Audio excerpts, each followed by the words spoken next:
පාවෝ කියන්නේ සුනකයින් අතර සීග්‍රයෙන් පැතිර යන මාරාන්තික රෝගයක්. නිසි ප්‍රතිකාර කළේ නැත්නම් 99% පමණ සුනකයින් පාවෝ රෝගයෙන් මිය යනවා.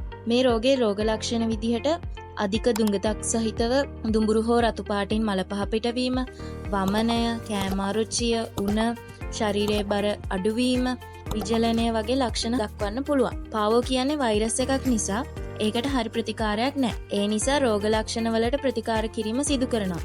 ඒ වගේම ෆ්ලුයිඩ් තෙරපි කරනවා. ඒ වගේම පසු වෛද්‍යවරුත් ද්විතීක බැක්ටීරියා ආසාදනයන් වැළැක්වීමට ඇන්ටිබයොටික්ස් ලබා දෙනවා. පාවෝ රෝගය වැඩි වශයෙන් හැදෙන්න පුළුවන් සති 6ත් මාස 6ත් අතර පොඩි බලු පැටවුන්ට. ඒ වගේම පාවෝ සඳහා එන්නත් නොකළ සතුන්ටත් පාවෝ හැදෙන්න පුළුවන්. ඉතින් බලු පැටවුන් එන්නත් නොකළ සතුන්ගෙන් වෙන් කරලා තියන්න ඕනි.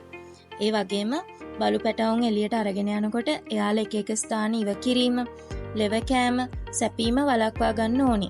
මාරාන්තික පාවෝ රෝගයෙන් ඔබේ සුරතල ආරක්ෂා කර ගැනීමට ළඟම පශු වෛද්‍යවරයා හමු වී සුරතලාට අවශ්‍ය එන්නත් ලබා දෙන්න.